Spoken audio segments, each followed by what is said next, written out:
It's been 3 months now since Valentine's Day, the day a former student walked into Marjory Stoneman Douglas High School, opened fire, killing 17 people, injuring more than a dozen others.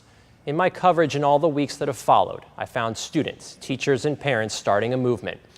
You'll hear from two sisters, two best friends, a teacher, and a father that are part of that, all of them pushing for change.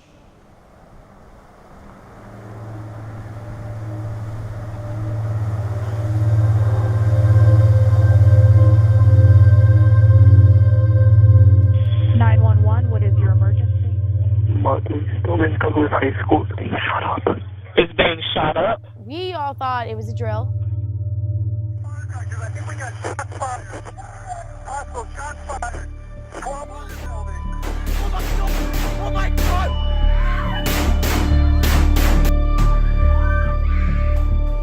So terrifying. I thought it was fake at first. I thought they were just trying to test us, but when I came around the corner and I saw the man, It was definitely scary to hear someone's voice and then done like that, so.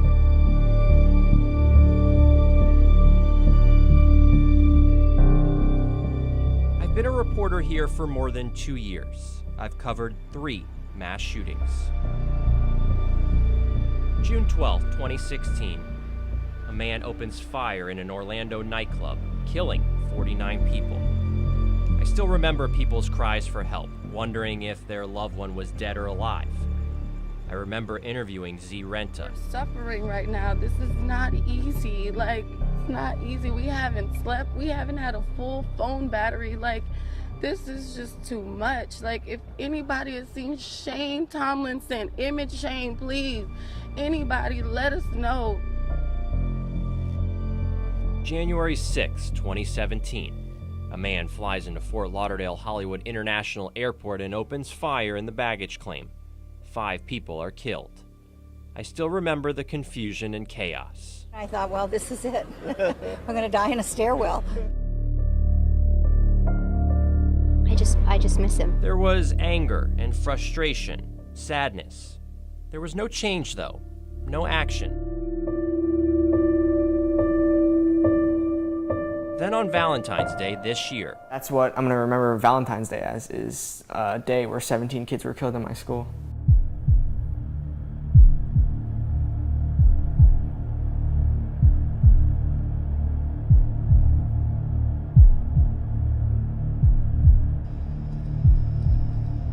A 19-year-old walked into Building 12 at Marjory Stoneman Douglas High School and opened fire with an AR-15 semi-automatic rifle he purchased legally, despite a documented history of mental health issues. I was in my AP government class and the fire alarm went off.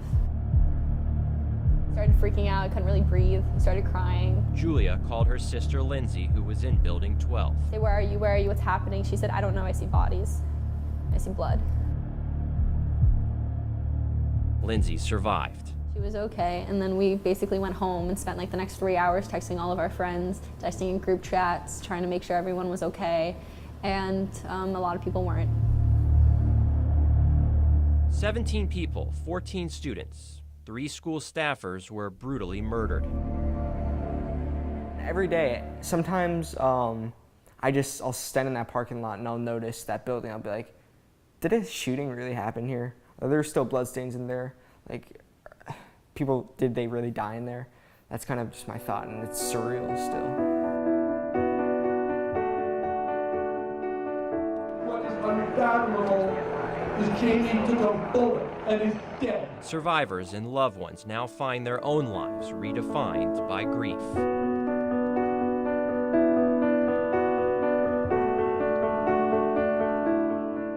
I'm gonna miss her. I'm never gonna be able to do the things that I always wanted to with my daughter, and that's gonna haunt me for the rest of my life.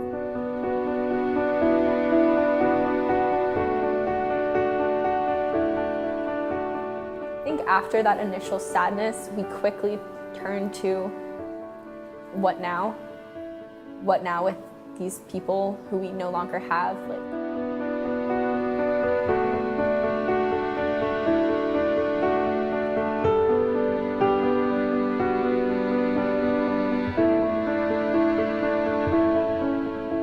What can we do to make sure they don't they're not just gone, and it wasn't just in vain. And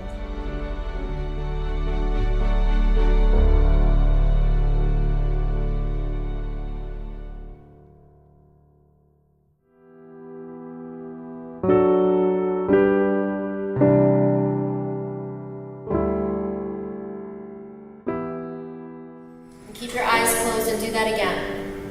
A long, slow inhale. And a long, slow exhale. And let's channel our collective energy to effect a mighty change. Inhale. Because no one should feel unsafe in a school where you're supposed to learn about life. They were fueled with anger. People are dying. Children are dying. When does it stop? It stops right now. We would have stopped this in 1999 when Columbine happened. Why does it have to happen 18 years later at my school? My friends are dead. No more! I captured a lot of that in the days after.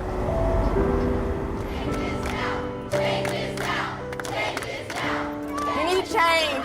Too many kids are dying. We might be next. But we will not be silenced. It has gone on long enough that just because we are kids, we are not allowed to understand. But trust me, I understand. I was in a closet, locked for 4 hours with people who I would consider almost family, crying and weeping on me, begging for their lives. I understand what it's like to text my parents, "Goodbye, I might never ever get to see you again, I love you." I understand what it's like to fear for your life. From Tallahassee. I am the one who has to fight my friends! Those were my friends that lost their lives! Today is my friend's little sister's birthday, and she will never celebrate another birthday! To our nation's capital. Fight for your lives before it's someone else's job. Great high school with great, intelligent kids that want to make a change, that already have previous background knowledge on the stuff that needs to happen for change to come. So it was just the perfect formula. So I want to introduce you to some of those involved. The Salamone sisters, 2 best friends, an AP government teacher, and a father.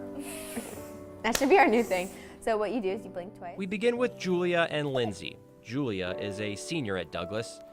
She still hasn't decided on what college she'll be attending, but she knows what she wants to major in: environmental studies and journalism. Her dad told me she's interested in working for National Geographic. Love writing, that's my thing. I love to write. I've been in creative writing all 4 years of high school. I'm editor-in-chief of the literary magazine. I'm an editor on the yearbook. She also volunteers at a turtle hospital. She loves doing what a typical teenager does: hanging out with friends, being outside. That's kind of all fallen to the wayside a little bit in the midst of this. Well, not writing. Writing has been a really great outlet for me. Lindsay is a freshman at Douglas, loves tennis, being around her friends all the time. For her, it's still hard to grasp what happened at her school. I told you she was in Building 12 where the massacre happened. It's been actually very difficult. Like, teachers have had to snap me out of it because I don't pay attention very well. So it's been hard, but I try I wouldn't say my best, but I try. My best, I try. Both have been very active in what's called the Never Again movement, a group pushing for common sense gun laws. In touch with all the people who I know who are really at the head of the movement and see how I can help, and also just work at a local level, and I'm just gonna go to anything I can to help. Convey the message that change needs to be made. Both traveled to Tallahassee, and both traveled to Washington, D.C., joining thousands of others on Pennsylvania Avenue. Lawmakers that we spoke to. I sat down with them in D.C. We don't want to see this happen anywhere else, and we're going to continue to fight, and we're going to vote out the people who we don't think are doing enough to protect the lives of our friends. So these two have been active in the movement, and it's not easy. It's hard to mourn, be an activist, go to school, and do everything at the same time. After it happened, I was not motivated to do anything. I just filled my life with fun, to distract myself, and then school started, and I couldn't do that anymore, which was hard, but I'm getting back into my routine. But they knew that. I can't walk my hallways because Their hard work and determination with school and activism made change. I feel like a lot of people were surprised that change was actually made, because sometimes it just kind of feels like we're talking at people. It was a good start, they say. Points was raising the age to 21 for everything, extending the waiting periods. Florida lawmakers passed a landmark gun school safety bill, largely thanks to Julia, Lindsay, and their fellow students, thousands of them in Florida. Don't even think they're done, though. Students aren't ever going to stop talking about this, and people should know that, because we're not going anywhere. What I noticed over my time covering these young activists was how tech-savvy they are. So that brings me to Adam Buckwell, just a teenager who focused on getting good grades. Also, This is where I can control the music. Adam is a DJ. He goes by DJ Bucko. From one song to another. I'm going to show you a clip of him performing.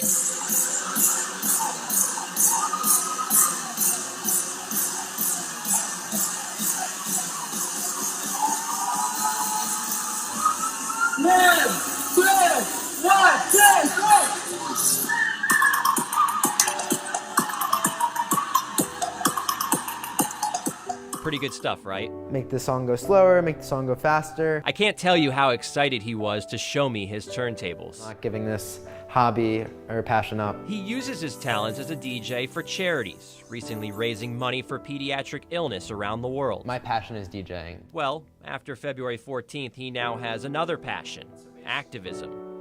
He connected with his good friend Zach Hipschman, a sports fanatic. I love to play basketball. I'd say one of my goals right now is actually to try to dunk, because I'm that close. Together, they created their own movement, Parents Promise to Kids. The main thing that we tried to convey to everyone is that children do have a voice. Our movement, compared to all the other movements, including the Never Again, is unique and much different. Basically, they have parents sign a contract promising their kids they'll vote for politicians who support stricter gun laws.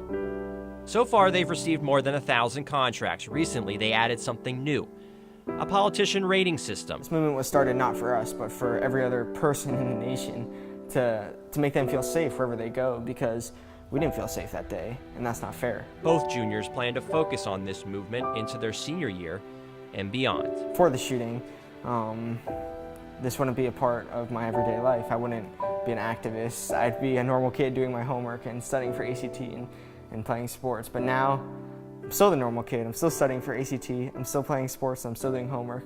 But this time, I'm spending some of my day being an activist. Obviously, it's going to be with them for the rest of their lives. So I think that they're motivated enough to stick with the movement, with their message. So I don't think that's a problem. And some of that motivation you hear so much about came from this classroom. That's where I met AP government teacher Jeff Foster. I'd like to believe I taught them how government works. Now they've seen it in action. I'm sure you've seen quite a bit of Emma Gonzalez and David Hogg on the tube and on social media leading this movement. And to that I say, no more. I strive to make sure these kids get active. Many of those kids are in Jeff's class. There's no question we have a lot of discussions about gun control. I mean, whether it's through the social media or in class. Jeff has jumped on board with their movement. He stands behind his students. Let's quit looking into it. Let's do something. Working through AP test prep the last couple of months or so, he helped his students push Florida lawmakers for change and followed them to DC for the March for Our Lives. I think if we made it more difficult for them to get weapons that can kill massive amounts of people in a short amount of time, I don't understand why that isn't just something that can be agreed upon. I understand that, Second Amendment, people get all fired up and think that's just the first step and it's a slippery slope. I'm here to tell you there's no slippery slope. We're just looking to try to get, weapons of war off the streets, essentially. And I think that will be, when that finally happens, and I hope that does happen soon, that'll be a real victory for us. It doesn't make sense. Fix it. It should have been one school shooting, and we should have fixed it. And I'm pissed, because my daughter I'm not going to see again. She's not here. She's not here. She's in North Lauderdale at whatever it is, King David Cemetery. That's where I go to see my kid now. And it stops. We all work together and come up with the right idea, and it's school safety. To me, it's like, why are we focusing on gun control when it's just, right now we should fix our schools? Andrew Pollack has been a powerful voice for change since February 14th. His daughter Meadow was one of the 17. Really motivated me, and plus my daughter getting murdered empowered me to make a difference, because my daughter would want me to fight for her. Andrew is focused on school safety, metal detectors, bulletproof windows and doors, more officers at schools. training school personnel as security. Courthouses are safe, federal buildings are safe. You go to a stadium where there's 70,000 people in it, and we could all go through metal detectors and feel safe. So I feel we should do that for our kids. We want him and all of these parents to be the last fathers and mothers to lose their children in a school shooting. Andrew stood next to Governor Rick Scott as he signed the Marjory Stoneman Douglas High School Public Safety Act. The law raises the minimum age to buy a gun to 21, allows certain school staff to be armed after training, also provides additional funding for more school resource officers and mental health. Pollack helped achieve change in Florida, but he's not done. Reach out to these other governors. They have an association meeting in July that I most likely will be speaking at. In the meantime, Andrew has another priority. He wants to replace this old playground at Betty Stradling Park in Coral Springs with a memorial for his daughter and the other 16 victims. Right now, he's raising money for the project. Rather come sit here and watch the kids play than go sit at a cemetery. So I think it'll be more therapeutic for the whole community to come to this playground and honor these victims. And plus, it'll be something that we'll never forget. This playground will be here forever.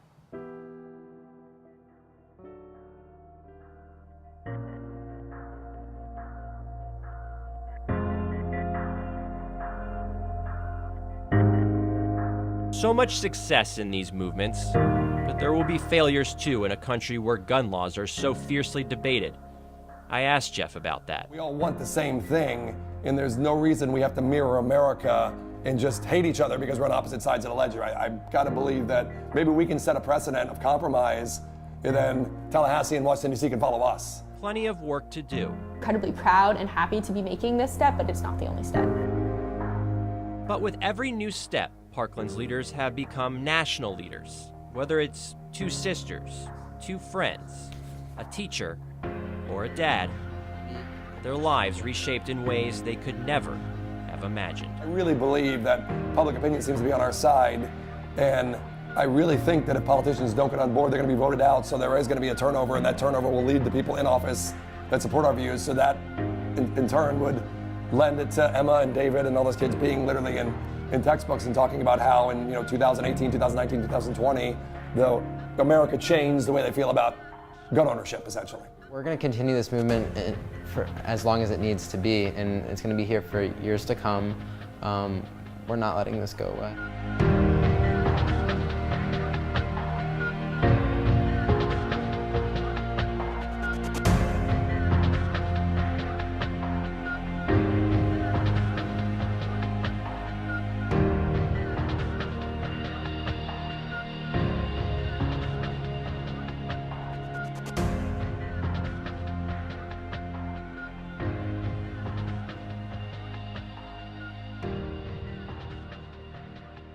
The 3 months I spent with these voices of a movement made me think a lot about my life, my family, my job, and these people and what they hope to do.